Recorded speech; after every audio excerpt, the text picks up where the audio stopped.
I do for my guru? How can I support you? I felt that I want to do something, I don't know what. The best thing you can do is don't poison yourself with all those things. That's the best thing you can do for your guru. I want all of you to remember this. The best thing that you can ever do for your guru, if at all if you feel like you want to do, is that you drop your nonsense and grow. What's the best thing a garden can do for a gardener? To grow and bloom, isn't it? No, we want to do this to you, we want to do that to you. That's not the intention. That's not the goal. The best thing you can do for anybody is, you must do what they want, isn't it? Not what you want. Always this is the problem. The best thing you can do for anybody is you must do what they want. All this activity,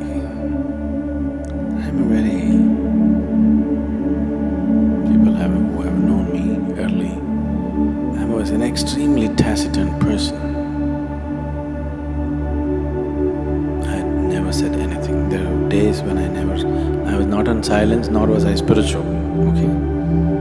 I was just there because most of the time, whether you went to school or college or wherever you went, whether the students spoke or the teachers spoke, everybody spoke such nonsense.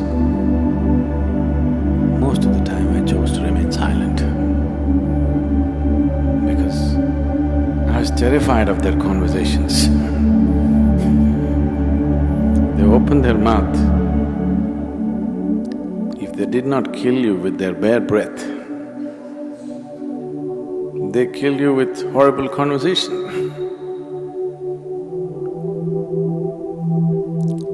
Very few people on this planet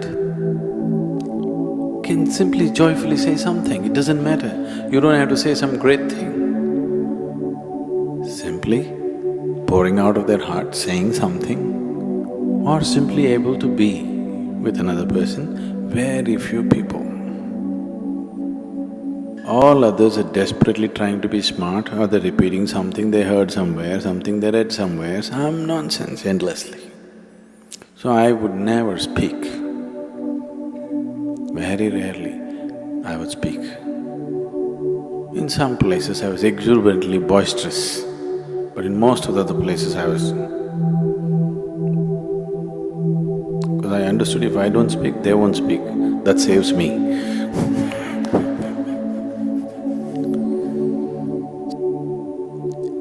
So now all this endless talking, this activity, non-stop, doesn't matter where I am, constantly I'm in groups of people, not even with individual people, constantly with huge groups of people. Either in public, sitting behind a microphone, or wherever I walk, there are minimum 10 people around me. So, this is not my personal choice. This is a terrible need that there is in the world.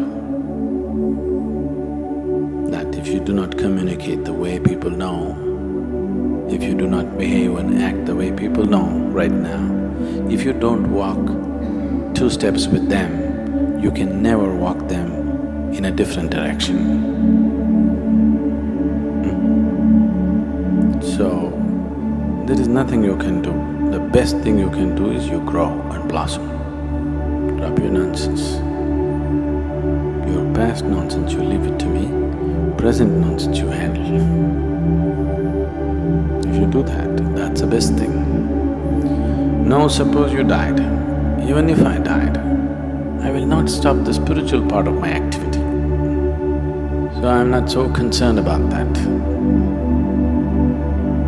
Yes, we're concerned. The foundation could be hurt, activity could be hurt, but not the spiritual part of the work. The concern is that people will be here and if they don't grow,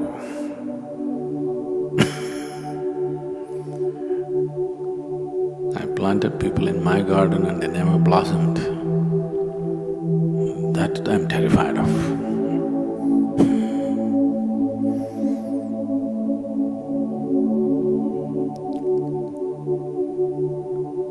So, those of you who are very patient, who want to come here for 10 lifetimes and do it, I'm okay with them, but I think we must build an outer ashram for them.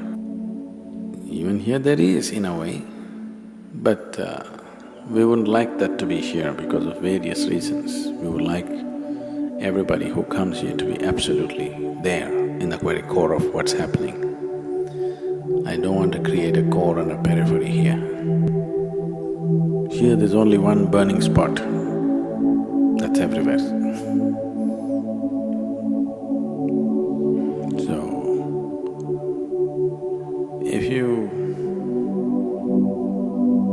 know, seen the popcorn? You never seen popcorn? It's just a damn corn, how it flowered, the right amount of heat. But some get burnt, some won't pop. That's because they don't. All of them were given the same heat, but some don't receive it properly. They do funny things,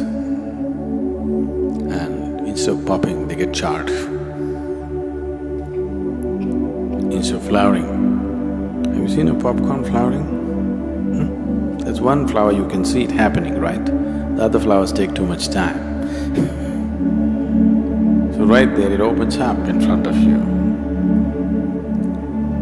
So, have you seen this happening to people when they come to inner engineering, Bhavaspandana? In 3 days' time, people are like that. But we don't want them to stop there.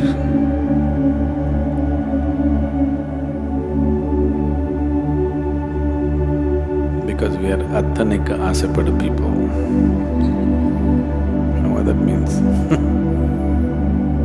We desire for everything, we don't desire for this much growth or that much growth. We are not willing to settle for anything less than the whole. If you are willing to settle for peace, we could settle you very easily. If you're willing to settle for love, we would settle you very easily. If you're willing to settle for blissfulness, we could settle you very easily. But we are Athanika Asapadu. We won't settle for anything. We want it all. Because of that kind of mode, it's just on and on and on. If you're willing to settle for any one of those things, peace, love, satisfaction, happiness, we could have settled you up very easily. So if you just want to settle for any one of them, it's okay, it's your choice. But and you need not be in the core of things. You could be anywhere and still do that, you know.